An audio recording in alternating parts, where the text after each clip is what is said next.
Just a reminder to our Speculating Wildly About Crime listeners, this is for entertainment purposes only and solely the thoughts and opinions of our team. We do invite you to sit back, relax, and enjoy the show. Hello and welcome to Speculating Wildly About Crime. I am your host, Dana. We've got a bit of a doozy for you today.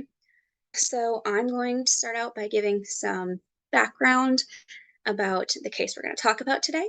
And then I think we might go into the trial. And of course, then we'll get into theories, speculation, and see what everybody thinks. So we're going to be talking about the case of Todd and Amy Mullis today. So a little bit of background. They lived in Earlsville, Iowa, which is a rural community in Delaware County, Iowa. The population of the county is less than 18,000 people. They were hog farmers, so they raised pigs and harvested crops. Todd was a farmer since he was 11, if not a little younger. Amy was described as vivacious. She had been a nurse for a local hospital in the emergency department, which takes a special personality. Todd and Amy met in 2003 at the county fair.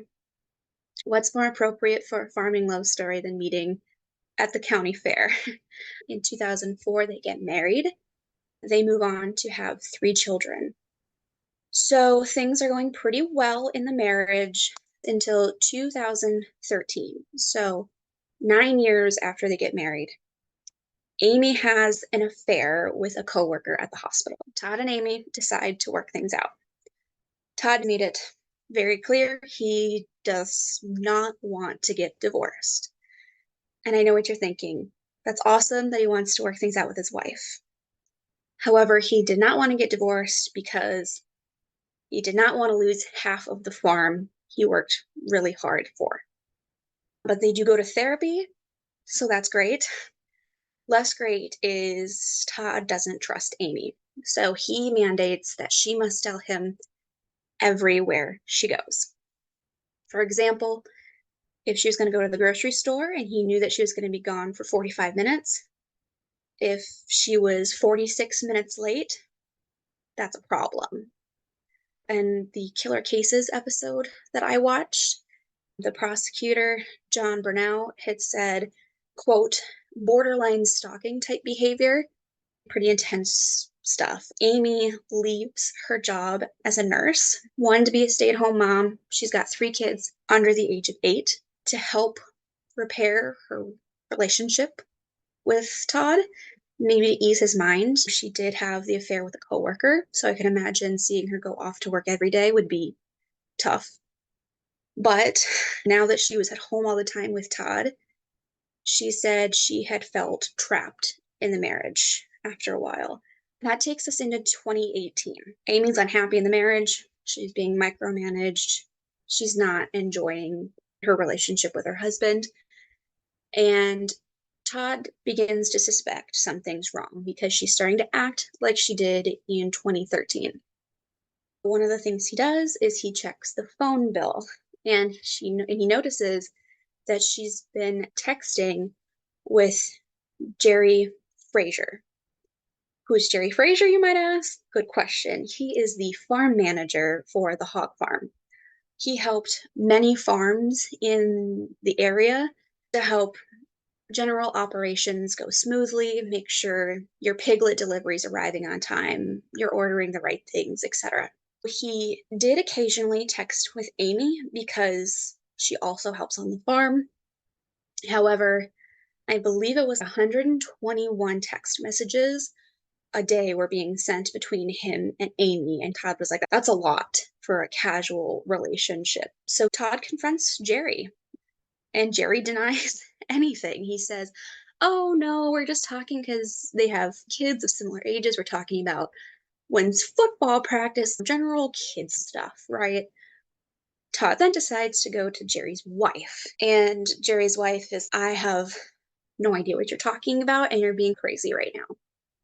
So Todd goes home, and a few days later, he does call to apologize, to be like, you're right, I was acting crazy.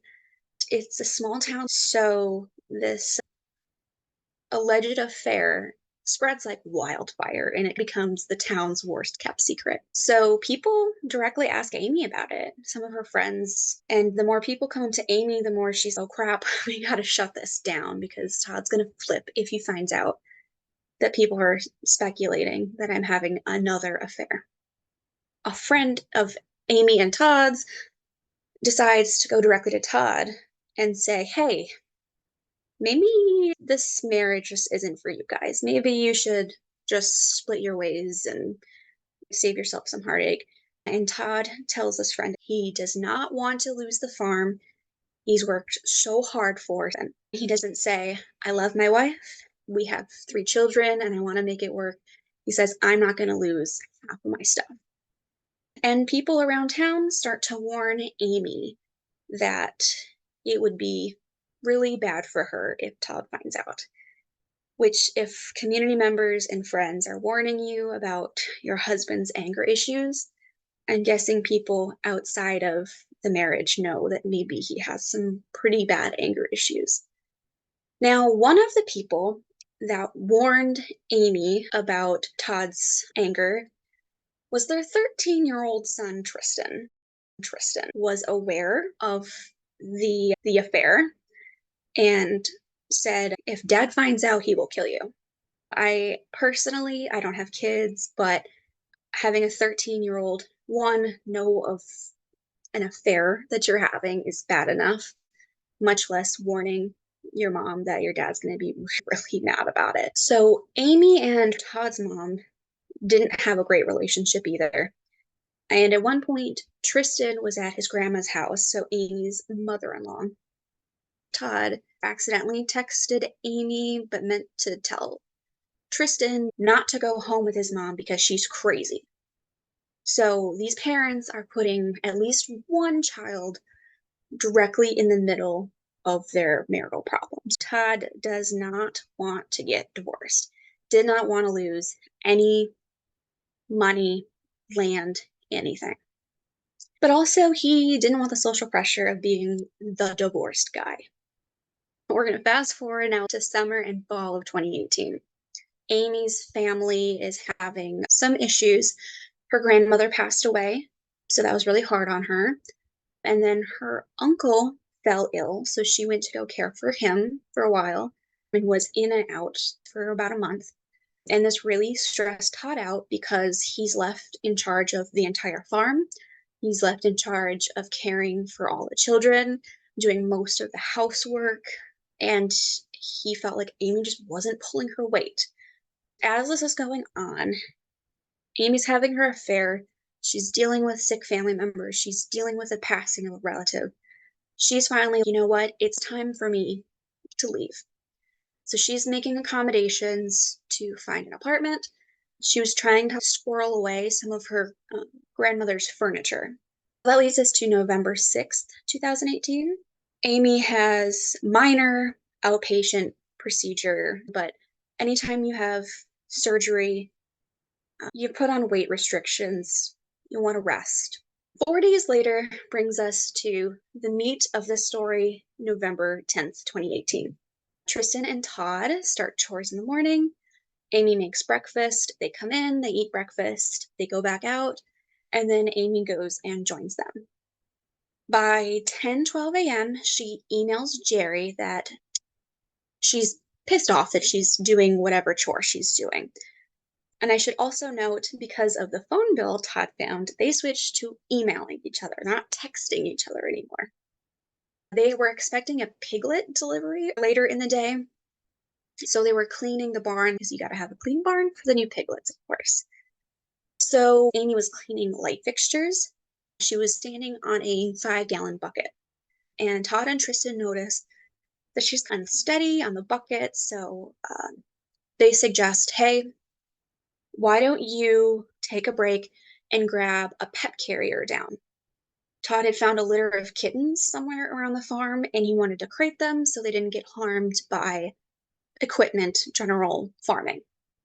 And then they said, once you grab the pet carrier down, just leave it outside the red shed, and then one of us will come and grab it later. After an hour and a half, Amy hadn't come back to the hog barn yet. Todd tells Tristan, Do you see the pet carrier out there? Tristan says no. So Todd says, all right, you just go grab the pet carrier. Tristan goes to the red shed. He finds his mother. She is face down with a corn rake sticking out of her back. Tristan yells for Todd because his mother is at the least injured. Todd shows up to the red barn and he tells Tristan, the 13-year-old, go get the truck. Tristan goes and gets the truck. Todd takes the corn rake out of Amy's back. He does not call 911. He does not do CPR, but he does take Amy, load her into the truck onto Tristan's lap, and then they take off to the hospital. She is bleeding, so poor Tristan is holding his mother covered in her blood. So they start driving to the hospital, and by 12:01 p.m., Todd does call 911, and you can hear the dispatcher asks, what's your emergency? And he says, she fell on a rake. She fell on a fork. And so the dispatcher says, okay, wherever you are, we'll send an ambulance, but just pull over and do CPR on Amy. So he pulls over, tries doing CPR. The ambulance shows up. So a neighbor also stops, takes Tristan back home. The ambulance takes Amy to the hospital. Todd follows the ambulance, and Amy dies at the hospital. So I wanted to talk about some statistics about farming accidents. Farming is actually a pretty dangerous profession. There's just a lot of things that can go wrong at any point. I know even in my own community with farmers, I've heard people getting crushed by round bales. It's not uncommon for farm fatalities. So I found some 2019 data that suggests 573 deaths per year in the agricultural sector. So that's 23.1 out of 100,000 people will die in a farming accident every year. I found some data from the University of Wisconsin-Madison from 2018. So just in Wisconsin in 2018, there were 4 blunt force trauma deaths. So that's like a tree or some sort of equipment falling on you. That's just one small data point. Back to Amy now. Immediately after she gets to the hospital, there are questions raised about, was this really a farm accident? And because they had questions, they had to find a person of interest. The first person of interest was the husband, Todd. So they keep examining Amy because the big reason they were suspicious is because a corn rake has 4 tines. I guess now is a good time to get into what the corn rake looks like. If you imagine a pitchfork usually has 3-ish tines and kind of a scoopy to them. A corn rake has 4 tines that are long and pointed. They can be like 8 to 10 inches long. And instead of having this kind of gradual scoop, it's more like a 90-degree angle to them. This corn rake was 8 feet long, so it is a large tool. Now, Amy had 6 puncture wounds in her back. A corn rake only has 4 tines. And the doctors, just by the pattern of the injuries, believed she was struck at least 2 to 3 times. Also, they found injuries to Amy's chin, cheekbone, knees, and knuckles. She had some injuries on her left hand, which the doctors seemed to think were defensive wounds. She also had injuries consistent with blunt force trauma to her chin, cheek, and ears. And the corn rake went through her back towards the front, and it went so far through that it ruptured one of her breast implants. So the corn rake impaled Amy pretty significantly. The doctor felt she did not fall or have an accident of any sort because they felt there would be debris or other farm material, gravel, anything like that, in her wounds if she had a fall impact, and they did not find that. They bring in an investigator from the Department of Criminal Investigations. They ask Todd about his marriage, and in the tapes, when they ask him how his marriage was, he said, pretty tight, actually. However, the investigator knew of the affair with Jerry. Right away, the interrogator knows, okay, he's not going to be telling me the truth. And they knew apparently that Amy was looking for apartments and she was planning on leaving him. The police pushed. They push him and they push him for a confession. And they're playing on his emotions. They're explaining, you know she's having an affair. And Todd's, what are you talking about? I don't know anything about that. Remember, he confronted Jerry and Jerry's wife. The investigator says she's planning on leaving you. She's going to take half of your money. She's going to take half of your farm. She's going to take the kids away from you. But Todd maintains his innocence. He says, I don't know anything about Jerry. The investigator then tries to say, Tristan, your 13-year-old son, he already told us what happened, so we know you did it.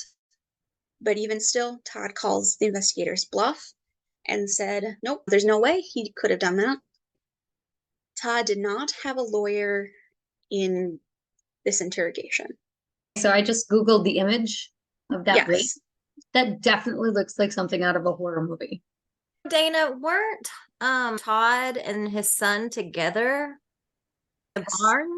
Yes. For most of the morning, they were doing chores around the farm.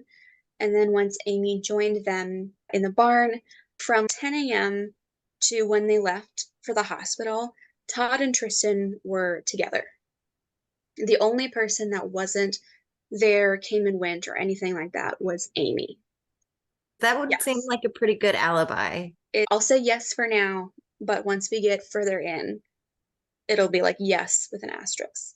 I guess this is like a two-part question. They have a hog farm, so depending on hogs they have or how many piglet deliveries they get, I assume they need a lot of land. Like they have a lot of space. Do we have any idea how big this barn was at all? Yes. So from the back of the barn to where the red shed is 100 yards. And it's about, I believe, 30 yards from the front of the barn to the red shed. It should be about 70-ish yards that this barn is.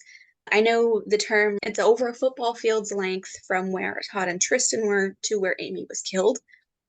It's a good distance. Okay. Like enough to where a car could have pulled up and they wouldn't have heard it. Put a pin.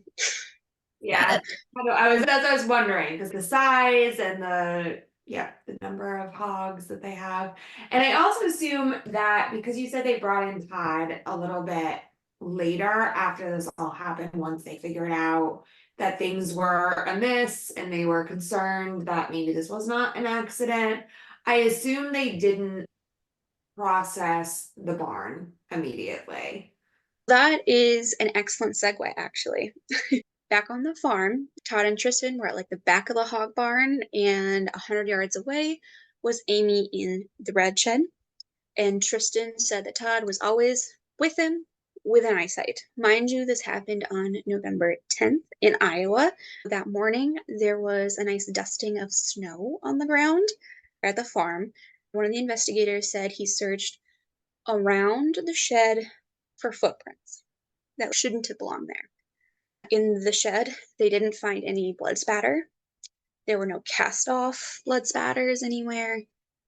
There was just blood on the corn rake. One of the things that Todd talks about is he wasn't aware of anybody else on the farm that day, and he didn't hear any vehicles come in or out.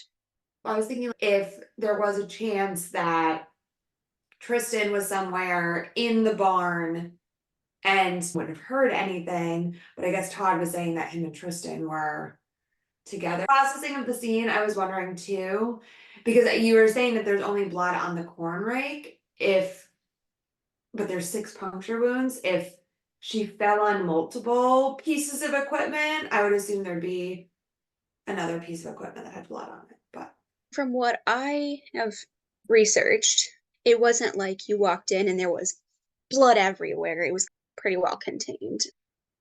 One of the other things is there were security cameras on the farm. One was pointed at like the hog barn area, and then one was pointed at the path between the hog barn and the red shed.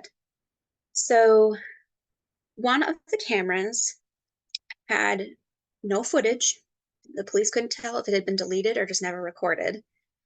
And the one pointing at the path between the hog barn and the red shed operated from September 11th to October 29th. It cut out and then resumed on November 11th. So it started working the day after Amy died. Todd claims that a cat knocked down the camera and only noticed it after Amy's death. For that camera as well, police couldn't tell if the footage had been deleted or just not recording at all. Also during this time, police, because they do know about Jerry, pull his cell phone data. And it shows that he was out of town 45 minutes away, which it's a rural area. That 45 minutes isn't really that long. However, earlier in the day, I had mentioned that him and Amy were emailing each other, and he had told Amy he was homesick. I'm not sure if he lived 45 minutes away. I found conflicting information on that, if he lived 45 minutes away or if he was out of town 45 minutes away. Police get a search warrant, and they execute the search warrant on the property. They take all electronics, phones, computers, iPads. They take it all. They take Todd's iPad and they look at the Google search history. Here's just a small smattering of some of the searches. What did the Aztecs do with cheating spouses? Placement of organs in the body. 16 facts about cheating women. Once a cheater, always a cheater. Did ancient cultures kill adulterers? Thrill of the kill. Killing unfaithful women. And then an article he clicked on, punishment is 18 months for killing cheating wife. Once you start Googling, you just come up with all these other search terms to narrow it down. So I was gonna say, Dig our down search rabbit hole. histories look sketchy too, but Todd's is really sketchy. Feel like this is a situation where Todd chose money and there's probably some pride involved, but this could have been easily avoided, like all of this. Whether he did it or not, he clearly was not having a good experience in this marriage. And then why would you not just say, we both built this thing together, you should get half? And from what I could tell, Amy did not enjoy farming. She hated doing the chores. When she became a stay-at-home mom, it was right after she cheated for the first time. So I don't know if she would have been like, I don't even want half of your farm. I just want to get away from you. I'm not sure if that conversation ever happened. Yeah, I was gonna say, even before she cheated the first time, things had to not be great in the marriage. I'm sure one or more of us have had instances of people cheating on us at one point in our life. So do you go from I'm a happy, loving, caring, loyal husband to I am going to control you? Does that switch flip that easy? I just don't think the cheating was the impetus of the dynamic changing. He worked full time on the farm. Yes, they actually had 3 farms. So they had a lot going on at one time. There's no really good place for me to fit this in, but during this whole morning, the 2 younger children were inside the house. I don't know if that's relevant, but I did want to just note that the 2 younger children were not privy to this. The other question I have, and this is probably some ignorance on my end, does there have to be a prenuptial agreement if someone is caught cheating and a divorce happens that you get half? Or in their laws that if you are caught cheating in divorce, that you're not entitled to certain things. I think that has to be specifically written on paper somewhere. I think it has to be specifically written, and also I believe depends on the state, because there are some no-fault divorce states where it doesn't matter who did what to who. Iowa is a no-fault state, which means you Okay. can't adultery as a reason for divorce, but I don't know if that was the same as in 2018, but When I say no fault state, that means no matter what I did to make you want to leave me, I'm still entitled to half of what we built together. so yeah, that can vary by state too, because it could depend on what you're bringing into the marriage before you get married, and then where you're building in the marriage together. So it sounds like with them that they built this farm together, so there would be way more grounds, I think, in their divorce. Iowa is an equitable distribution state, which means that in a divorce, the court will divide all of the spouse's property, whether it was required before or after the marriage, except for gifts and inheritances received before or during the marriage. So they're even more strict about how the assets would be divided. So going back to the iPad, it was Todd's iPad that however, the entire family did use that iPad. For example, there were wedding dress searches on the iPad. The police, after they see these Google searches, were like, okay, yeah, we're gonna have to get this guy off the streets. But prior to the arrest of Todd, community members had actually contacted and encouraged the police to make sure they had plenty of backup when they arrest Todd, because he notoriously has a bit of a temper. So they do arrest Todd. During this 7 months he's arrested, Todd continues to maintain his innocence.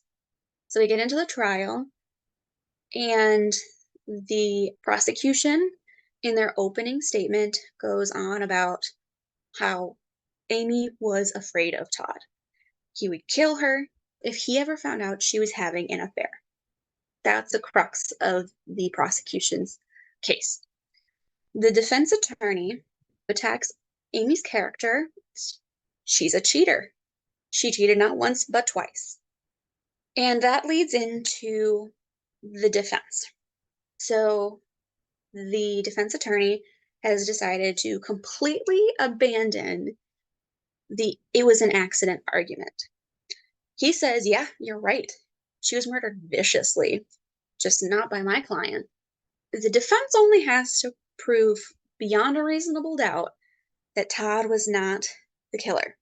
Some people were confused about that in some of the stuff I was reading, but no, they don't have to point to another suspect. They just have to say it wasn't Todd and get a jury to get on board with that. So one of the law enforcement officers testifies, and one of the things he says is that in the interrogation, Todd never says, I did not kill Amy. Todd did say that they want him to confess to something he did not do. Todd was saying, to me, that's the same thing. You want me to confess to something I didn't do. But the cop is saying, why won't you just say, I didn't kill her?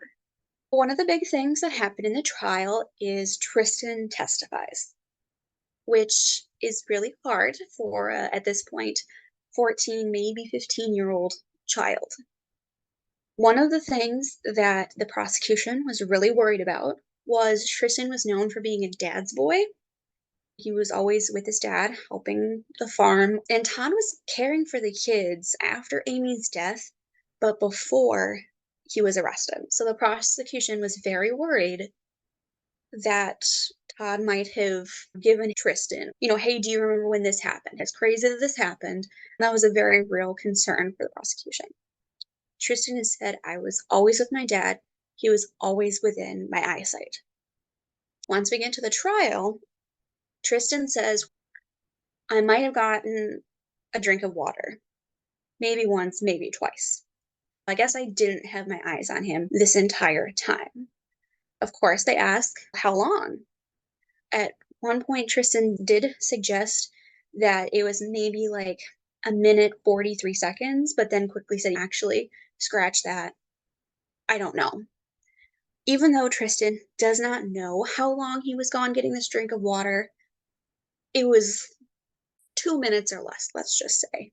One of the resources I listened to had said they had an office in the barn that he could get water from.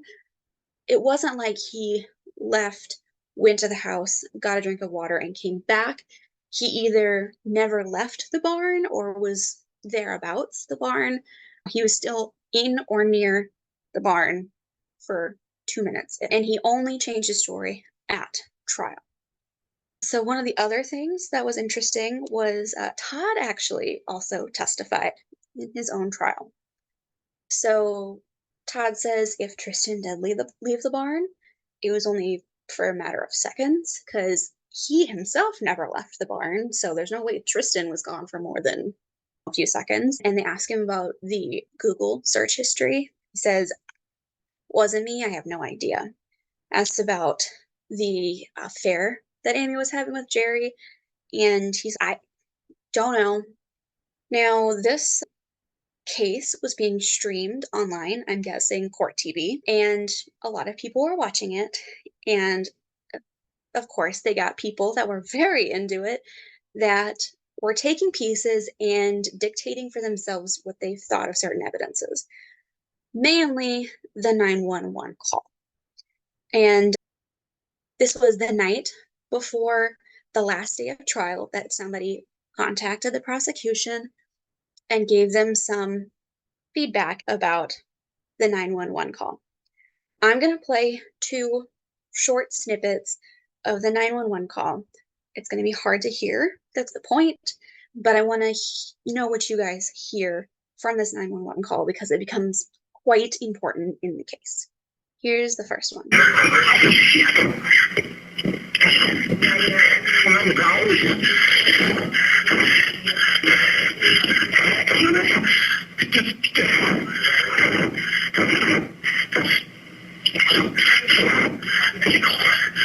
Here is the second one from the 911 call.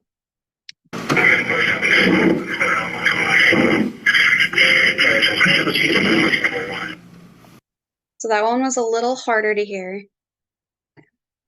I understood none of that. I heard cheating whore only because I read cheating whore. When I turned my face from it, it's not what I heard. I would never have thought cheating whore. I thought maybe something about a door, which can maybe make sense in a barn or a car or wherever it is you're calling 911 from. I didn't hear cheating whore unless I was reading it. The information that the person reached out to the prosecution with was said if you listen to the 911 call, or those 2 sections of 911 call, the first one you hear him say cheating whore, and in the second one you hear him say go to hell cheating whore. If you want, I can replay him again with that in mind, but yeah, okay. Would you? Yeah. Especially that second one. Yeah, because I would not have gotten go to hell cheating whore. I got nothing from that second one. Okay, here's the second one again where you can hear him say go to hell cheating whore.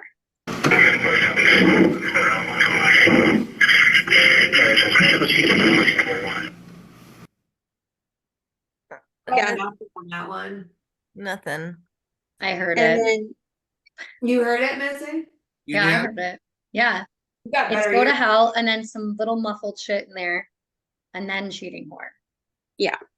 And here's the first one again where you can hear the section.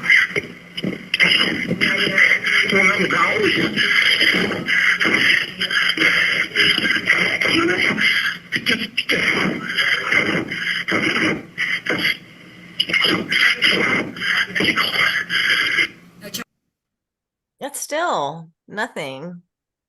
It'd be bleeding on the door. Yeah. Be anything. Beating on the door. Hear That it makes sense. I like where Cindy's going with this because if you think Todd's got his big farm, he could be very anal about the way his shit is. And she's bleeding on the door. In the I truck mean- because they're The defense says he's saying she's cold under his breath. And then there are some people that say he's going 3, 4, like he's counting doing CPR compressions. Oh. But isn't he driving at the same time? The 911 dispatcher had him pull over. Oh, okay. And she walked him through how to do CPR because in another portion of the 911 call, she's telling him when to do chest compressions.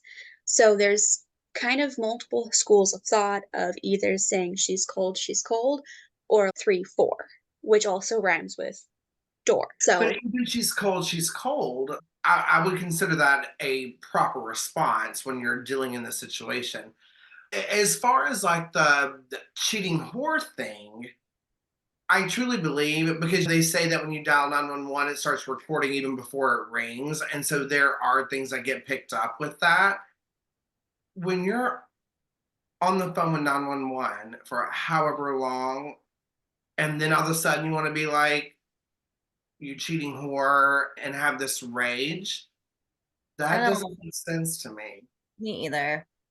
Yeah. What I did try to go through in my head was the whole, like they try to say, do it by staying alive. And so I tried to do that in my head with the cheating whore. I know it sounds silly, but because you're breathing hard, you've got the phone set down, you're panic mode. I was trying to figure out if there was something in that repetition that could be the whole staying alive song. And at this point, Tristan is still with him. yes. I seriously doubt he's going to be saying these things with his son right there. One, he's again on the phone with 911. That would be a bonehead move. Two, his son is right there. It's not like this just happened like 10 seconds ago. A little bit of time had passed because they had to get her into the truck. Then they were driving. I'm assuming they're not right next to a hospital, but some time has passed between the incident and this recording. That initial shock Yeah. would be gone, because now you're in that different form of survivor mode. He's going to have to call 911, wait for the ambulance to come all the way here, pick her up, and then wait for the ambulance to go all the way back. If you want to get her help, just start the journey and start getting her help, and then they will come to you and get her help. And that's exactly what happened, because I thought the same thing. I was like, that is super suspicious that you're taking the corn rig out of her first. Because they would have to take it out to transport her. How old were you when you found out that you should not remove those things? Instinct is going to be, I need to get this knife out of you. The corn rake was 8 feet long, which is quite long. But the red shed had a bunch of chemical bins or something like that, had big cages around them. So the walkway in the red shed was quite narrow. So from the sounds of it, he could not get her out of the red shed unless the corn rake came out. So we need to get her out of the red shed, and I can't do that with a corn rake still in her. Think back to when you call 911 too. Like, I know some Iowa farmers, they don't always have cell reception all over their farm either. So to get her to the vehicle so you can start calling somebody and things like that, that's partly possible. We know That's a great point, Cindy. It becomes this male authoritative figure like mentality. When I think about like the comments that could either play against him or for him, with denying that he knew about an affair, not getting a divorce is a pride thing. And then you also have the rejection thing that falls into it. If she's cheated on you, then she rejected you. If she's divorcing you, then she rejected you. So I feel like there could be a lot of male ego that plays into this, and that whole good old boy system of, I will control this, I will put you in the car, I will drive you to the hospital, I will call 911. You're just doing what you've always known as just a simple man. I totally agree with what you're saying. Was it linear? You're blocking everything else out and going, okay, step one, we need to get her out of the red shed, which means I gotta take the corn rake out of her. Was that what was happening? Someone will have to go to the front of the road and flag them down. They won't find the house. They won't find the barn. They won't see the mailbox. The ambulance drivers will be driving up and down while you're sitting here dying, or I can just take you my damn self. Do we know how much time there was between when they left the barn to when he made the phone call? I know the 911 call was at 12:01 in the afternoon, PM, technically, but I didn't find when they found her because I don't know if they even know exactly when they found her. Okay. Because the last email that Amy sent to Jerry was at 10:12 a.m. So that's a pretty short turnaround from the last text that she sent. And this is before she ever went to the Red Barn because she's complaining that she's cleaning these light Okay. fixtures. Yeah. She gets unsteady. They tell her, go grab the pet carrier. And this will loop in later, but then, and they said an hour and a half passes before they notice that she hasn't come back yet and the pet carrier isn't outside. There's really only a half hour in that 2 hour span that's not accounted for. Was she dead before she got to the hospital? What I have found was she died at the hospital. Was she conscious? I don't believe so. I'm going to loop back around to the cheating whore 911 call. So, mind you, again, a listener who was watching court TV is the one who spotted. And to what David said before, you said, well, when I knew he was saying cheating whore, I heard it, which is pretty common. And even when I said 3-4, you guys were like, oh, yeah, what about door? Oh, yeah, what about she's cold? Sure, why not? The prosecution put a lot of weight into this. And the defense argued that he's muttering, she's cold, because they had to say something in rebuttal. One of the things that the defense argued was Amy and various friends and family said Todd would kill her a lot, right? But that's just like a figure of speech. How many times were you out late with your friends and you said, guys, I gotta go home because if I'm late, my mom's gonna kill me? But if your 13-year-old son said, if dad ever finds out, he will kill you, is that a figure of speech? When community members are coming up to you saying that if he finds out, he'll kill you, how many people need to use the same figure of speech to become concerning? At one point, Amy was talking to Jerry and said if she disappears, it was Todd. She was talking to a friend that said if he finds out there's a wood pile somewhere nearby, check there.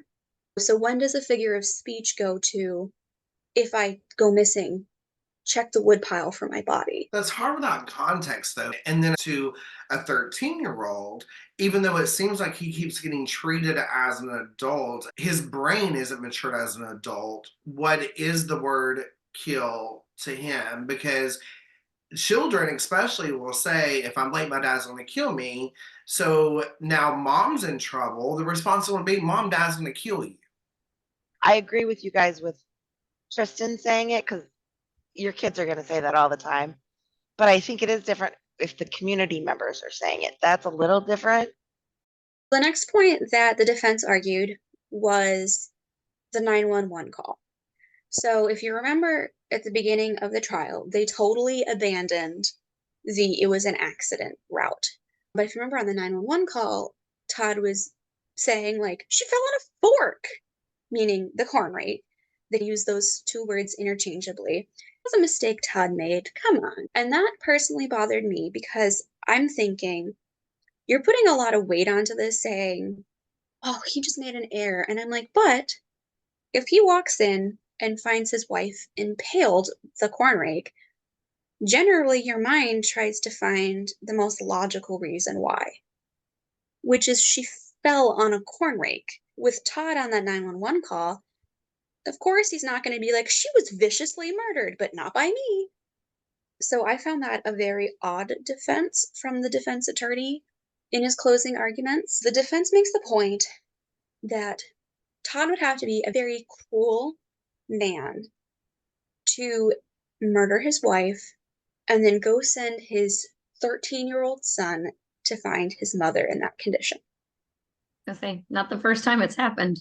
No, children are used as weapons. They are used as alibis. It's part of the mindset that people have, and especially when it comes to saving your own ass for revenge.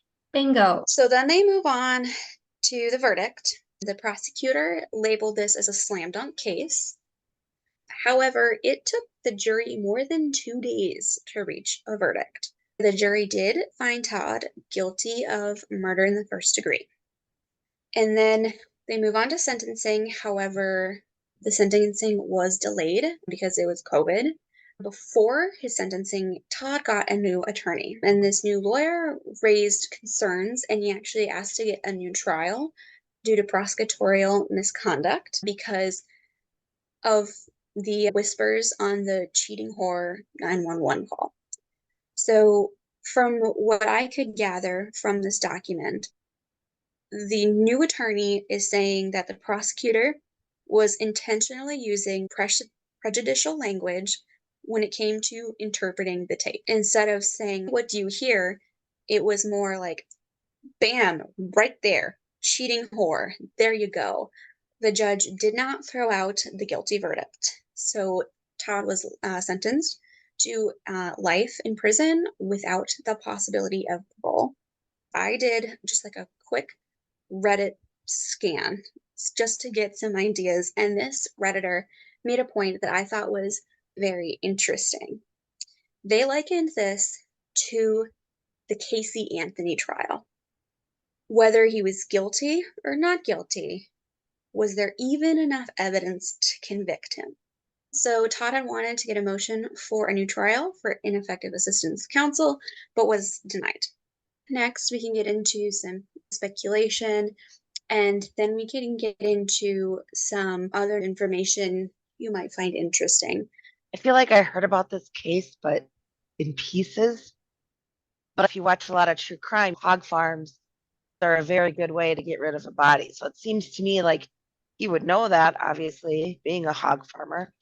So if he was going to kill her, why wouldn't he just push her into the hog pen? But also, I thought I heard something where Tristan was loyal to his dad, and maybe he was the one that did it.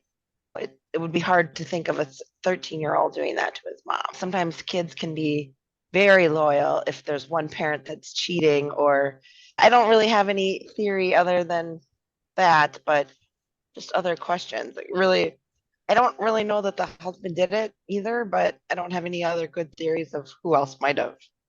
Yeah, that was definitely one theory that I saw, was that it was Tristan who was in on it in some capacity with his father.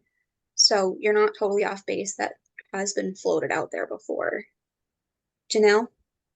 I have some questions to start with. So you said, and I cannot remember, I thought she was found face down. Yeah. And the corn rake was in her back. Correct. So the phrase "she fell on a corn rake" was definitely not accurate. In some capacity. It would be the corn rake fell on her. But if that was the case, the force it would have taken to be able to puncture through her back, through her lungs, to her breast implant, I would think that's not possible as an accident. Where I think you're going is it fell onto her. She was facing away, it fell onto her, right? If it's an accident, I would think that's Right. the only way. So we're going down this path. But mind you, she has 6 puncture wounds for... That was my next question. Okay. So the puncture wounds, were they identified as they were all definitely corn rake? That was the only possible tool that could have caused these injuries? Yes. So that to me is so weird, because you said that there were 6.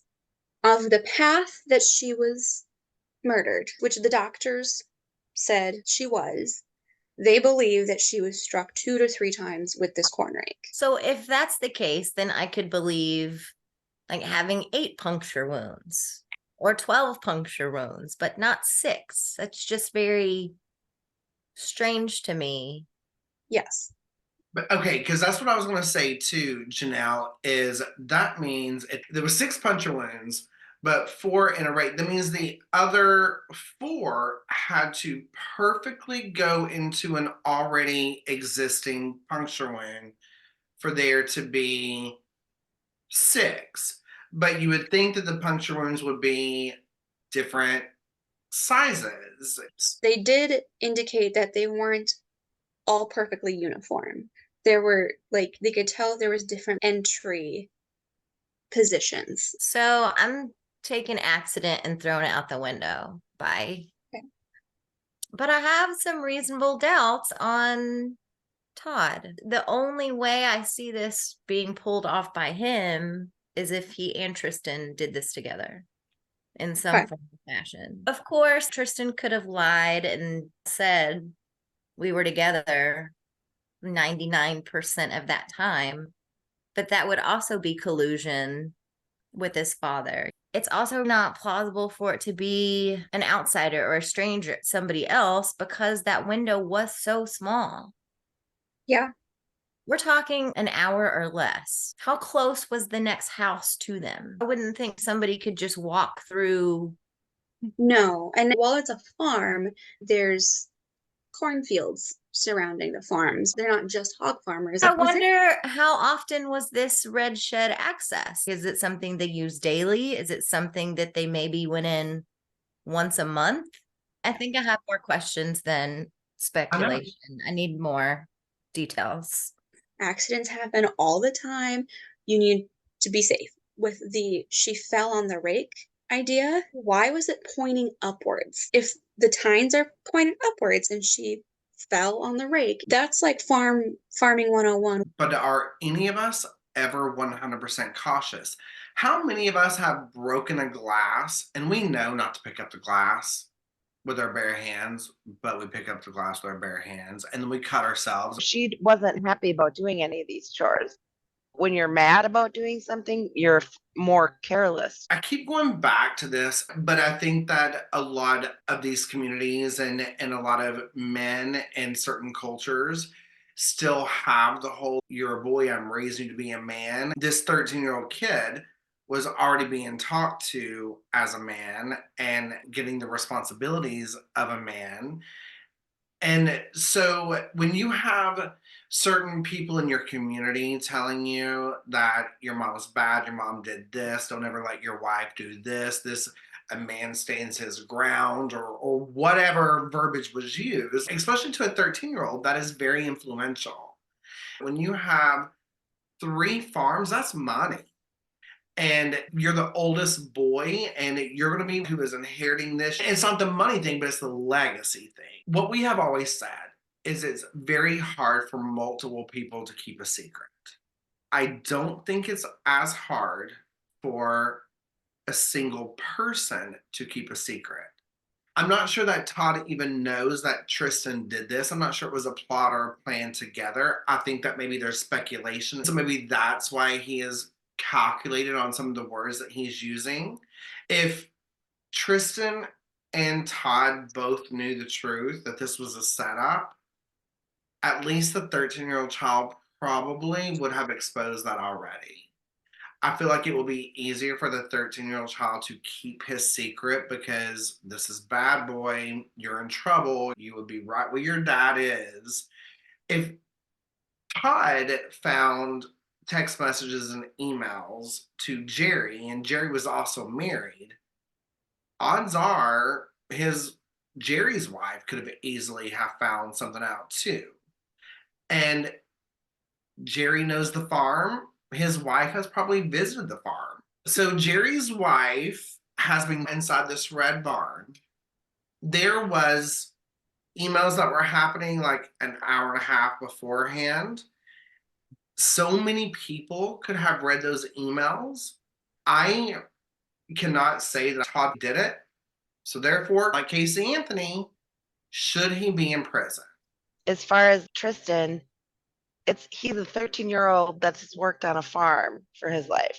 So he's not a little wimpy 13-year-old. So he probably has the strength. And I always hate blaming kids for it. But maybe if Todd didn't have anything to do with it and just, look, mom fell.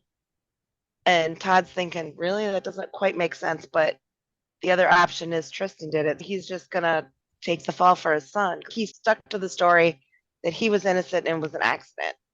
He didn't say it was my son that did it. One speculation was Jerry's wife. However, the only thing that I had found was like they looked into where they cleared her anyway. Did she know about them? Todd had told her that But outside of that, before that, or that was the only acknowledgement that I heard of her. I didn't hear if when Jerry got home, she asked him, what the hell? I'm not sure. So we don't know when she found out about the emails and the texts that could have been affairish. I don't know if she fully believes that they were having an affair. The only indication of Jerry's wife that I ever heard was that he called her up, said, your husband's sleeping with my wife. And she said, you're acting crazy right now. And then the phone call ended. And then a couple days later, he called both of them to apologize for his behavior. And then they moved forward. One question. When you were talking about injuries, was there something that you said about maybe defensive type wounds on her hands? Yes. So the doctor believes she could have had defensive wounds on her left hand. Okay. The reason I ask that is because we're trying to figure out like why the puncture wounds on her back are all fucked up, but she might have been defending herself. So that would make sense if it didn't all just go in at once. I didn't think that it was an accident at all. So I Googled the case because I was like, wait, did she say that she was laying face down with the corn rake in her back? Yes. And that's an accident. I just couldn't. So the whole time I'm like, definitely a murder. And now I'm like, shit, could it have been Tristan? When we think about Todd, besides the stalking, besides the fact that he's heartbroken, his wife is cheating on him, she was also planning to leave him and he didn't want to lose his farm. That to me gives motive. All he cared about was keeping his farm. And if she divorces him, which she was planning to do because she was looking at apartments, then he loses his farm. He was already practically stalking her.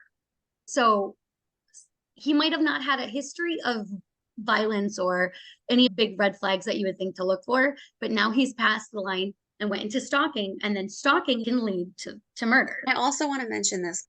While yes, she was having an affair with Jerry, and yes, she was planning on leaving, there was no intention of Amy leaving her marriage for Jerry, if that makes sense. Was that affair other than the text messages and emails? Did they know they were ever together?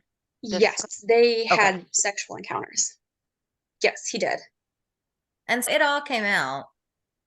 They asked him, he said like it was not all the way, but they did have oral sex in a recent amount of time before her death. I find it very hard to believe with how far it punctured her. That could be an accident. Like I just can't envision how that would happen. Like I think she would have to be pushed into it with a level of force. So I don't think you're going to be backing up into it like that. I don't think you would be face down if you fell from somewhere and fell on top of it. If the tines were up, unless somehow she was able to try to stand and then get over. But I feel like that doesn't explain what they called blunt force trauma to her ears, to her chin, to her hand. I just don't think that explains any of that. So I have a hard time believing that it was an accident. I also have a difficult time believing, if the timeline is completely accurate from what Todd has said, from what Tristan has said, that somebody else did this. I feel like the window would be too small. It would have to be just somebody that happened to come upon the farm and then all of a sudden was like, yep, I'm gonna be in this murderous rage and kill her with this corn rake. I just think the timing would make that very difficult. So I think that leaves, for my theory, either Todd or Tristan. I would like to know why other people were saying that. Is it solely because Amy was saying he has this temper? But if more and more people are saying it, and this is such a small community, I feel like they are likely basing that off something other than just what Amy's been telling them. And that she's telling all of these people and they just decide to take her at completely face value. I feel like there's probably more to that.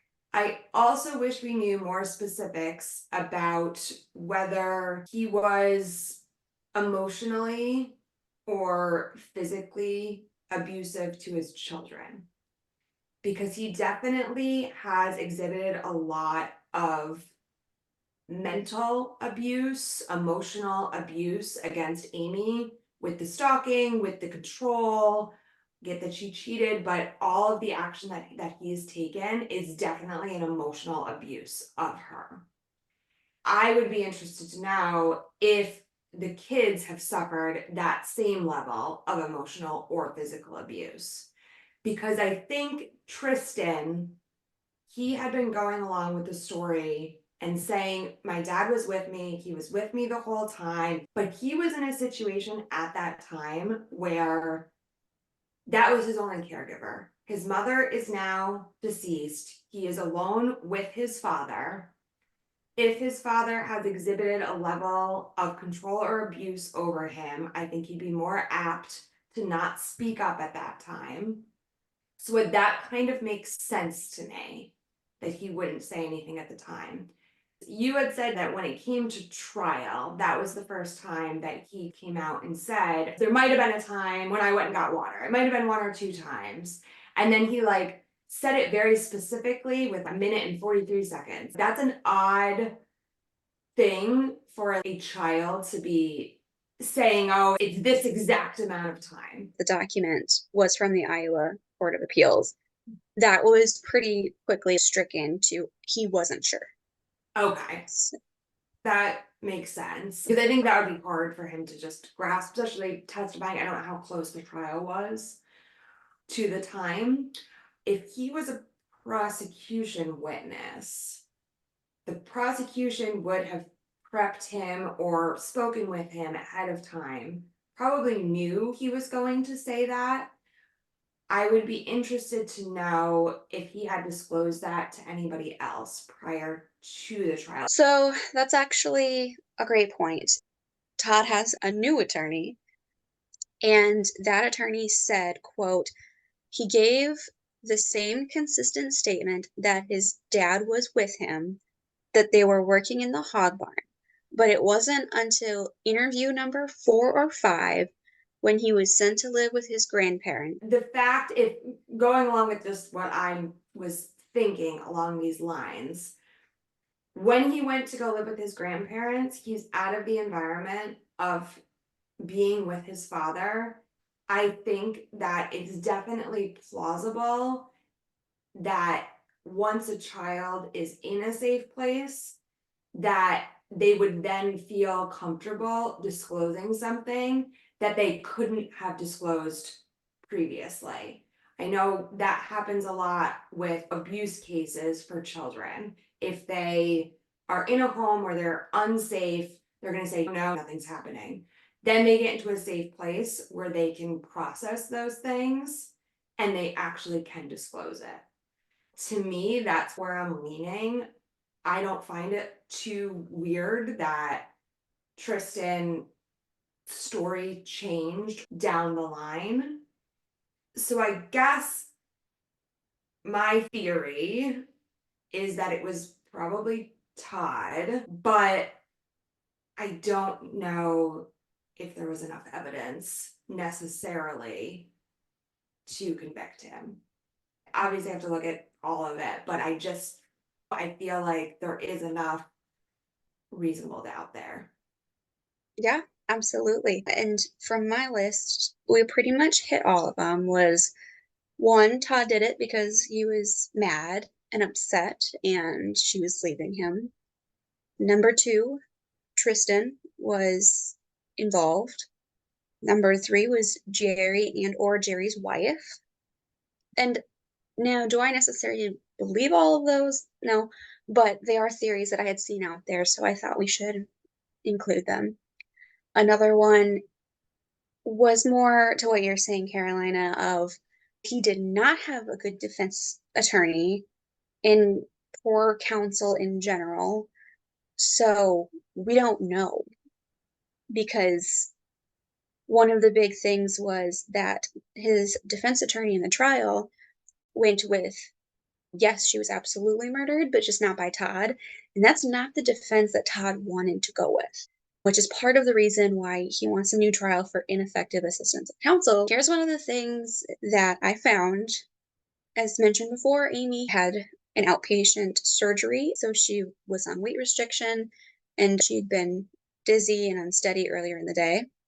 When she was told to go grab the pet carrier and leave it outside the shed door, she couldn't reach it potentially, and she just grabbed the nearest long object she could find to scooch it down to her, and being unsteady, dizzy, potentially lost her balance as she's falling, dropped the rake, and it impaled her. She was able to pull it out of her before she got more unsteady, because now she's severely injured, and fell on the rake again and was potentially maybe trying to like crawl or move or roll over, which is why she was found face down. But one thing that was touched on that I also had a hard time wrapping my brain around was, if it wasn't Todd or Tristan or an accident, let's just say it's some third party person, how did they know she would be in the Red Barn when she was? And also, if it was, let's say, Todd, he says, you look unsteady, go get this pet carrier. And then he ends up killing her. He would have had to follow her to the red shed. And Tristan would have noticed that and immediately been like, yeah, he actually followed her out there, which I thought was super weird. Or what if Amy had decided, I need to go to the house. I need to lay down for 5 minutes and get a drink of water before I keep doing chores that she already doesn't want to do, mind you. So if she didn't go directly there, how would Todd have known when she did go out to the red shed if she didn't go directly there? Also, something that nobody's mentioned yet. So let's say Tristan does go grab his glass of water for a minute or two. That meant that Todd had to run 100 yards, find the corn rake in the shed, kill Amy with multiple blows, and then run another 100 yards back, not be out of breath when Tristan gets back to him. Probably not going to happen that way. There's got to be multiple components if that did happen. When it comes to kids, they don't really have a sense of time. When I think about the Tristan component in here, he could have said, oh, I went to get a drink of water and it was like 2 minutes. Oh, yeah, mom, I was 2 minutes late for class and I was marked absent, stuff like that. Yeah. Kids, just especially teenage boys, do not pay attention to that stuff. There's one nugget I've been holding on to. Let's throw it out there. Her death happened on November 10th, 2018. In October, Todd allegedly found the corn rake in the yard, and that's when he put it in the red shed. It was not normally kept there. Somebody had to know it was in there in order to use that as the murder weapon if it wasn't normally found there. So somebody like Jerry, who didn't spend a lot of time on the farm, probably wouldn't have known it was in there. So as I had mentioned, he has a new attorney, and the big piece that I actually found that was really an issue for me, since the trial, the lead prosecutor admitted that he was actually close friends with Amy, and he did not recuse himself from the trial. However, they were granted a change of venue. So the trial actually happened in Dubuque County, not Delaware County, where they lived, which goes into what Todd's new attorney is saying, that pretty much everybody from the beginning decided that he killed her, and they operated under that assumption. And bias caused everybody to make sure that they could ignore evidence that did not help their case against Todd, and apparently even statements from the first paramedic on the scene that would have helped Todd that they ignored. Can I change my vote? Sure. I think it was Todd. I think it was 100% Todd. I think she shot off that email bitching about chores. Maybe he walked into the red shed right at that time. It was a whole, who are you talking to? What are you doing on your phone? Maybe there was like an altercation, defensive wounds. Maybe she tried to run away from him, and that's when he grabbed the corn rake, put it in her back. Whether Tristan knew what happened, didn't know, I don't know that piece of it. I don't think it's so far-fetched that he would cover up for his dad. Dad says it was an accident, it just happened. Or Carolina said maybe he was terrified of his dad. Maybe he didn't think he had another option. But yeah, the defensive wounds are now like really sticking with me. I think that's when everything came to a head. But here's where I would like some answers when it comes to the defensive wounds. You work on a farm. So how old are these defensive wounds? We forgot even about the security camera part. Security camera that they had isn't working. There's a big corn rake in the red shed. That's what I thought is when that's convenient that it started working the day after her death. Is it possible that Todd the next day was like, oh, we have a security camera, let me go check, and then sees that it's knocked down? Let's say he's in it and he's, oh shit, panic mode. My wife has died. I'm the husband. They think I've got something to do with that. I need to walk around the property. Like, surely there's something. Okay, we've got cameras. Oh shit. Yeah. Because it's not that like, when you hear of like certain robberies where cameras go out and then within less than an hour the store is robbed. It was out for 2 weeks or so. Yeah, from October 29th to September 11th. I don't think this was a necessarily planned thing. I think this was more of a snapped situation where he caught her on her phone. Maybe she was taking too long to get the pet carrier. She's on her phone. And then just a fight ensues. And then it just escalates. And then we just go straight to corn rake. I also feel like there are so many resources available for there to be the whole crime of passion in the moment thing, which I could totally get on board with.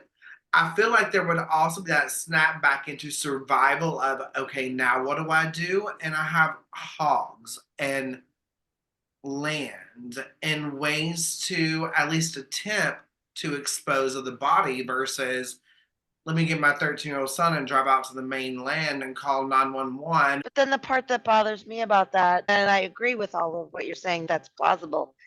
But then with Tristan being there the whole entire time, even if he was just going to get a drink of water, you don't know how quickly he's coming back. I think that could have been a story. I think at the end of the day, and Dana, you're probably going to change my mind again, but I think Tristan knew when it happened, but he was just doing whatever he could to try to save what was left of his family or protect his dad. Yeah, as with happens in these kinds of cases, he lost both of his parents that day, really. All three kids lost both of their parents. As we've been speculating tonight, there's just so many questions. Is somebody lying? Is there enough plausible deniability? If Todd did or didn't do something, if Tristan did or didn't do something. To wrap up my thoughts, he never got a fair trial.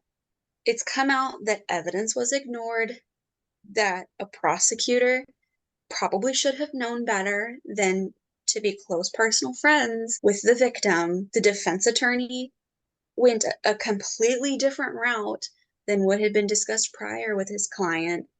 And that's why when I saw that comment about this is so close to the Casey Anthony case, it made sense for me. because for some background, I had seen the episode of Killer Cases, I don't know, a year ago plus, and I was like, oh, he did it. And then as I started researching, I was like, I have a lot of questions now. And I listened to a couple podcasts, and it was the same way. He did it. He's guilty. I think it was an accident. I don't think he did it. There wasn't a lot that kind of found a middle ground, which I found really interesting. But that's where I am, in the middle ground of, you need the fair trial. First of all, we need the evidence. We need more doctors. To say Jerry's phone data was 45 minutes away, great. That doesn't hold much weight for me because I can leave my phone at home too. And it shows that I'm still at home. So I guess that's where my island is. He didn't get a fair trial. And in his sentencing, the judge asked him if he had any statements to make before the judge read his statement. And Todd made it very clear. He said, I did not do this. I did not get a fair trial. And I have had to prove my innocence and not my guilt. We're supposed to be in America. I'm supposed to be innocent until proven guilty, and you haven't done that. So that's where I land. But we don't really know at this point, so all we're left to do is speculate. Thank you for taking the time to listen to our show today. We ask you to please subscribe to us on YouTube, Apple, Spotify, or anywhere else that you find your favorite podcasts, just so you don't miss out on any of our episodes. You can also find us on Facebook, Twitter, Instagram, and TikTok at SWACPod, SWACPOD, or you can contact us via email for questions, comments, or case ideas. Our email address is swacpod@gmail.com. That's SWACPOD@gmail.com. Thanks so much for speculating wildly with us tonight.